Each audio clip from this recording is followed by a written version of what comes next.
Hello friends, welcome back to my YouTube channel Falak academy. उम्मीद है कि आप सब अच्छे से होंगे और बहुत ही मज़े में होंगे। तो आज का जो हमारा टॉपिक है वो है parliamentary system of India. Parliamentary system of India, parliamentary government of India. Constitution of India provide for a parliamentary system of government both at the central and state. तो जो कॉन्स्टिट्यूशन है इंडिया का, तो constitution of India जो है वो provide कर रहा है पार्लियामेंट्री सिस्टम ऑफ गवर्नमेंट बहुत सेंट्रल एंड स्टेट पे। जो सेंट्रल की गवर्नमेंट है वहाँ पे भी पार्लियामेंट्री फॉर्म है, और स्टेट पे जो है, और स्टेट जो है वहाँ पे भी जो है पार्लियामेंट्री गवर्नमेंट है। तो article 74 and 75 deals with the parliamentary system at centre, and article 163 and 164 deals in the states. तो आर्टिकल 74 और 75 जो है वो हमें बता रहा है कि सेंट्रल पे कैसे पार्लियामेंट्री सिस्टम है, और 163 एंड 164 वो बता रहा है कि कैसे स्टेट्स पे पार्लियामेंट्री सिस्टम है। तो पहले हम देखेंगे कि modern democratic government are classified into two systems, that is parliamentary and presidential system. तो आगे बढ़ते हैं, पार्लियामेंट्री सिस्टम गवर्नमेंट। तो अब हम देखेंगे कि पार्लियामेंट्री सिस्टम जो है वो कौन सा गवर्नमेंट है। The parliamentary system is the one in which the executive is responsible to the legislator for its policies and acts. तो पार्लियामेंट्री सिस्टम हम उस सिस्टम को बोलेंगे, उस गवर्नमेंट को बोलेंगे जहाँ पे एग्जीक्यूटिव जो हो वो रेस्पॉन्सिबल हो लेजिस्लेचर का for its policies and acts की। इसके साथ साथ हम यहाँ पे देखेंगे कि प्रेसिडेंशियल फॉर्म में क्या होता है। The presidential system is one in which the executive is not responsible to legislator, both are separate. तो जब हम प्रेसिडेंशियल की बात करते हैं जो कि यूएसए में है अभी, जब हम इसकी बात करते हैं तो यहाँ पे लेजिस्लेटर जो है वो सेपरेट होता है और एग्जीक्यूटिव भी सेपरेट होता है। यहाँ पे आपस में कोई रेस्पॉन्सिबिलिटी नहीं होती है। तो अब हम देखते हैं कि ये एग्जीक्यूटिव असल में है क्या और लेजिस्लेचर है क्या। तो आगे बढ़ते हैं।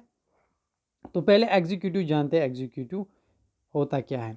The executive branch consists of the president, vice president and council of ministers led by the prime minister. तो ये जो एग्जीक्यूटिव है, एग्जीक्यूटिव ब्रांच, देखो तीन ऑर्गन्स होते हैं गवर्नमेंट में, एग्जीक्यूटिव, लेजिस्लेचर एंड जुडिशल। तो यहाँ पे हम देखेंगे कि ये जो एग्जीक्यूटिव है वो कैसे रेस्पॉन्सिबल है लेजिस्लेचर का। तो एग्जीक्यूटिव में हमने देखा कि वहाँ पे प्रेसिडेंट होता है, वाइस प्रेसिडेंट होता है और काउंसिल ऑफ मिनिस्टर्स होते हैं led by the prime minister, जिनका हेड प्राइम मिनिस्टर होता है। तो काउंसिल ऑफ मिनिस्टर्स यहाँ पे है कैबिनेट, जो कैबिनेट होता है उसको हम बोलते हैं council of ministers.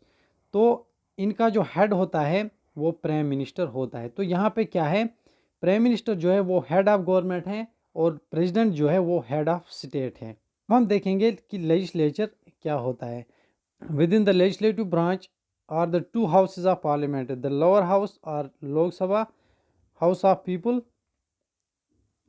And the upper house Rajya Sabha, council of states. तो लेजिस्लेचर पे जब हम देखते हैं तो वहाँ पे क्या है, वहाँ पे दोनों हाउसेज है पार्लियामेंट के। लोअर हाउस उसको हम लोकसभा बोलते हैं, या उसे हम हाउस ऑफ पीपल भी कहते हैं, एंड अपर हाउस जिसे हम राज्यसभा कहते हैं और काउंसिल ऑफ स्टेट्स भी कहते हैं। तो ये हुआ लेजिस्लेचर, और ऊपर जो है ये हुआ एग्जीक्यूटिव। पार्लियामेंट्री सिस्टम ऐसा सिस्टम है जहाँ पे एग्जीक्यूटिव जो हो वो रेस्पॉन्सिबल हो टू लेजिस्लेचर, कहते हैं पार्लियामेंट्री सिस्टम ऑफ गवर्नमेंट। तो यहाँ पे जो है प्रेसिडेंट जो है वो हेड ऑफ द स्टेट्स है, और प्राइम मिनिस्टर जो है वो हेड ऑफ द गवर्नमेंट होता है। तो यहाँ पे सबसे ज़्यादा पावर जो है वो प्राइम मिनिस्टर को होता है। तो प्रेसिडेंट यहाँ पे टेरिटोरियल हेड होता है और प्राइम मिनिस्टर रियल हेड होता है। तो ये जो काउंसिल ऑफ मिनिस्टर्स होता है, काउंसिल ऑफ मिनिस्टर्स, ये एक सेपरेट है जिसे हम कैबिनेट भी कहते हैं। प्रेसिडेंट और वाइस प्रेसिडेंट जो है इससे अलग होते हैं। ये जो काउंसिल ऑफ मिनिस्टर्स होते हैं जिसे हम कैबिनेट भी कहते हैं, इसमें जो सारे हमारे जो डिफेंस मिनिस्टर होते हैं, फॉरेस्ट मिनिस्टर होते हैं, फॉरेन अफेयर्स मिनिस्टर होते हैं, होम अफेयर्स मिनिस्टर जो होते हैं, वो सारे काउंसिल ऑफ मिनिस्टर्स में आते हैं। कैबिनेट जिसे हम कैबिनेट भी बोलते हैं इसी में आते हैं। तो इसका हेड कौन होता है, प्राइम मिनिस्टर इसका हेड होता है। तो जो अगर ये कोई पॉलिसीज़ बनाएंगे, कोई एक्ट्स बनाएंगे, तो इन्हें जवाब देना पड़ेगा लेजिस्लेचर को। तो लेजिस्लेचर में हमारे यहाँ कौन बैठा है, वहाँ पे लोकसभा बैठा है और राज्यसभा बैठा है। तो राज्यसभा लोकसभा हम आगे जानेंगे होता क्या है। यहाँ पे जो है काउंसिल ऑफ, तो यहाँ पे अगर कोई पॉलिसीज़ बनाई जाती है तो यहाँ पे इंडिया में क्या है, जितने भी पॉलिसीज़ है वो काउंसिल ऑफ मिनिस्टर्स बनाती है, यानी कैबिनेट जितने भी पॉलिसीज़ है कैबिनेट बनाता है। यहाँ पे कैबिनेट जो है वो रियल पावर जो है वो काउंसिल ऑफ मिनिस्टर्स के पास होता है, कैबिनेट के पास होता है। तो इन्हें रियल एग्जीक्यूटिव्स कहा जाता है। एग्जीक्यूटिव तो ये सारे हैं, प्रेसिडेंट, वाइस प्रेसिडेंट और काउंसिल ऑफ मिनिस्टर्स, मगर काउंसिल ऑफ मिनिस्टर जो है या कैबिनेट, ये रियल एग्जीक्यूटिव्स होते हैं। तो आगे हम बढ़ते हैं, यहाँ पे देखते हैं हम बाई कैमरल लेजिस्लेचर। तो अब हम देखेंगे कि इंडिया जो है वहाँ पे बाई कैमरल लेजिस्लेचर है। एग्जीक्यूटिव तो हमने पढ़ा, कैबिनेट या काउंसिल ऑफ मिनिस्टर्स वो एक तरफा रख लीजिए। अब हम लेजिस्लेचर की बात करते हैं। तो बाई कैमरल लेजिस्लेचर का मतलब है, बाई का मतलब है दो, तो लेजिस्लेचर्स है। द पार्लियामेंट ऑफ इंडिया, जिसे संसद भी कहा जाता है, is the supreme legislative body of Republic of India. तो यहाँ पे क्या है, ये जो पार्लियामेंट है ये सुप्रीम लेजिस्लेटिव बॉडी है रिपब्लिक ऑफ इंडिया में। तो रिपब्लिक हम उसी कंट्री को कहते हैं जहाँ का हेड ऑफ स्टेट जो है वो इलेक्टेड किया हो बाय वोट्स, बाय पीपल, जहाँ पे लोगों ने उसे इलेक्ट किया हो, उसे हम रिपब्लिक बोलते हैं। जैसे आप देखते हो RSA, रिपब्लिक साउथ अफ्रीका, तो जितने भी रिपब्लिक कंट्रीज़ होंगे उनका हेड जो है वो बाय इलेक्ट किया हो by vote, by people. It is, तो इंडिया की बात करते हैं। It is bicameral legislature composed of president of India and 2 houses. तो बाई कैमरल लेजिस्लेचर में जो है वहाँ प्रेसिडेंट होता है इंडिया का, 2 हाउसेस होते हैं जैसे राज्यसभा, काउंसिल ऑफ स्टेट्स, और लोकसभा, हाउस ऑफ पीपल। तो उसे हम कहेंगे बाई कैमरल लेजिस्लेचर, जहाँ पे 2 हाउसेस हो, यानी इंडिया में राज्यसभा और लोकसभा है, तो ये बाई कैमरल लेजिस्लेचर है। तो अब हम देखते हैं कि प्रेसिडेंट के कुछ पावर्स यहाँ पे देखते हैं। जो हाउसेस की मीटिंग होती है, लोकसभा की मीटिंग होती है, तो वो कौन डिफरेंट है, वो प्रेसिडेंट करवाता है, हालांकि प्रेसिडेंट वहाँ पे खुद मौजूद नहीं होता है। तो यहाँ पे प्रेसिडेंट के कुछ पावर्स है वो हम जानते हैं। The president in his role as head of legislature as full powers to someone इधर house of parliament to dissolve Lok Sabha.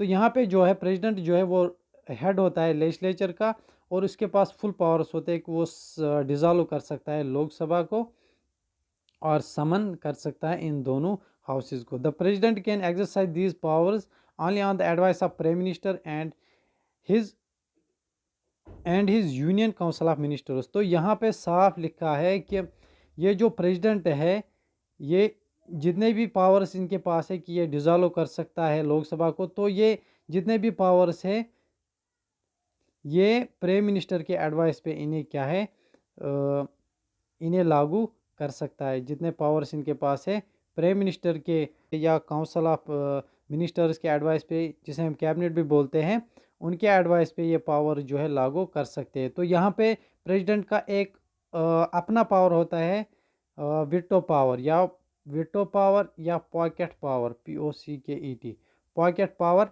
कि वो किसी भी बिल को इस पॉकेट पावर के ज़रिए जो है रद्द कर सकता है। अगर कोई बिल पार्लियामेंट में पास होगी तो विटो पावर के ज़रिए प्रेसिडेंट उसे रद्द कर सकता है। तो अगर कोई कानून, अगर कोई बिल जो है वो रद्द होगी, तो जब तक अगला प्रेसिडेंट आएगा तब तक वो वैसा ही रहेगा, फिर जाके वो लॉ जो है पास होगा, इम्प्लीमेंट होगा जब दूसरा प्रेसिडेंट आएगा। तो ये एक पावर होता है विटो पावर और पॉकेट पावर एक प्रेसिडेंट का, जैसे इंडिया में है। इंडिया में भी बहुत सारे ऐसे केसेस आए हैं, तो फिर जब दूसरा प्रेसिडेंट इलेक्ट किया गया तो फिर वो वहाँ पे रिजॉल्व हो गए, तो वो वहाँ पे फिर इम्प्लीमेंट हो गए। तो आगे बढ़ते हैं। तो प्रेसिडेंट के पावर जो है इस पे हम अलग से एक टॉपिक बनाएंगे, उसमें हम प्रेसिडेंट्स के पावर जो है वो पढ़ेंगे। तो अब हम करते हैं बात मेंबर ऑफ पार्लियामेंट की, MPs की बात करते हैं। रिप्रेजेंटेटिव्स होते हैं स्टेट्स के। Those elected or nominated by president to either house of parliament और refers as member of parliament. तो जिन्हें नॉमिनेट करता है प्रेसिडेंट दोनों हाउसेज में, या राज्यसभा या लोकसभा में, उन्हें एमपी बोलते हैं, मेंबर ऑफ पार्लियामेंट। तो जितने भी है, चाहे एग्जीक्यूटिव है चाहे लेजिस्लेचर है, जिसमें लोकसभा राज्यसभा है, जितने भी ये है, उन सब को मिला के हम पार्लियामेंट बोलते हैं। The members of parliament Lok Sabha are directly elected by the Indian public voting in single member districts and the members of parliament Rajya Sabha are elected by member of all states legislative assembly। The members of parliament जो MPs है, लोकसभा के members हैं, उन्हें elect किया जाता है लोगों के ज़रिए, बाय वोटिंग, वोट डाल के उन्हें इलेक्ट किया जाता है। एमपीज होते हैं राज्यसभा में, मेंबर ऑफ पार्लियामेंट राज्यसभा, वो इलेक्ट होते हैं by member of all state legislative assembly, elected by the members of all state legislative assembly. तो यहाँ पे जो लोकसभा में एमपीज होते हैं, मेंबर ऑफ पार्लियामेंट होते हैं, उन्हें लोग चुनते हैं, नॉमिनेट करते हैं। प्रेसिडेंट चुनता है on the basis of vote by the public of India. जो वोटिंग होती है पब्लिक में, सिंगल मेंबर वोट जो होता है, उन्हीं के ज़रिए प्रेसिडेंट उसे नॉमिनेट करता है। और जो पार्लियामेंट में जो एमपीज होते हैं राज्यसभा में, उन्हें इलेक्ट करता है ऑल स्टेट लेजिस्लेटिव असेंबली। जो स्टेट लेजिस्लेटिव असेंबली होती है एक स्टेट में, वहीं राज्यसभा के जो मेंबर्स होते हैं उन्हें सिलेक्ट करती है, अपना अपना मेंबर जो है पार्लियामेंट में भेजती है, जितने भी स्टेट्स हो। हम हाउसेस के बारे में जानते हैं। पहले हम पढ़ेंगे Rajya Sabha.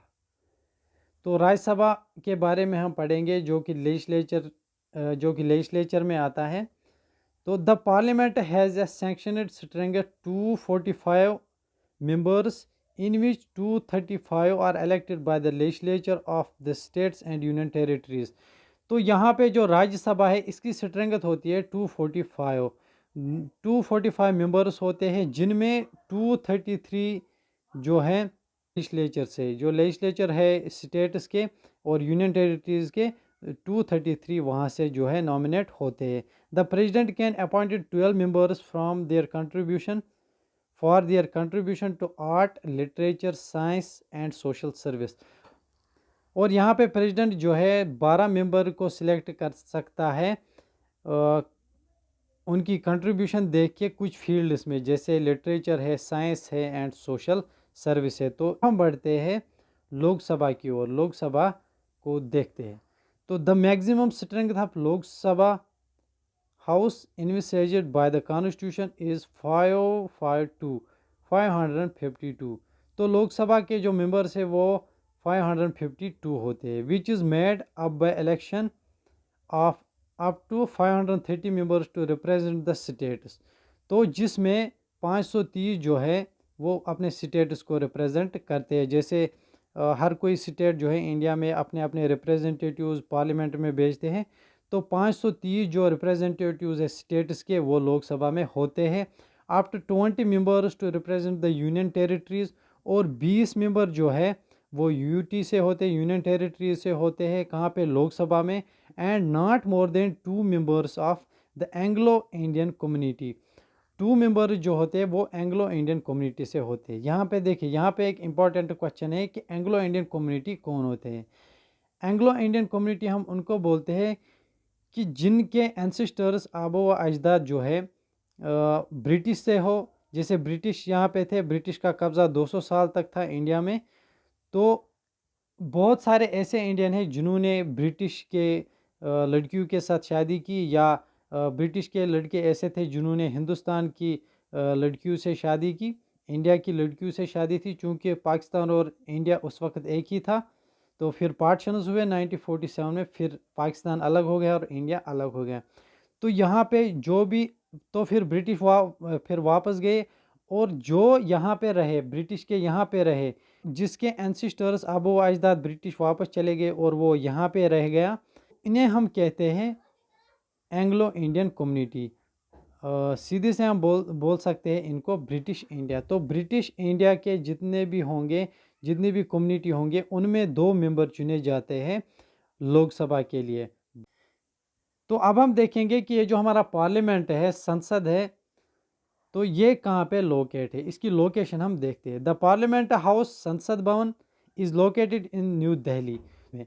It is designed by Edwin Lutyens and Herbert Baker, who were responsible for planning and construction of New Delhi by British government as the home of the Central Legislative Assembly, the Council of States and the Chamber of Princes. तो ये जो new Delhi, ये जो parliament है, ये new Delhi में है। संसद भवन ये न्यू दिल्ली में है।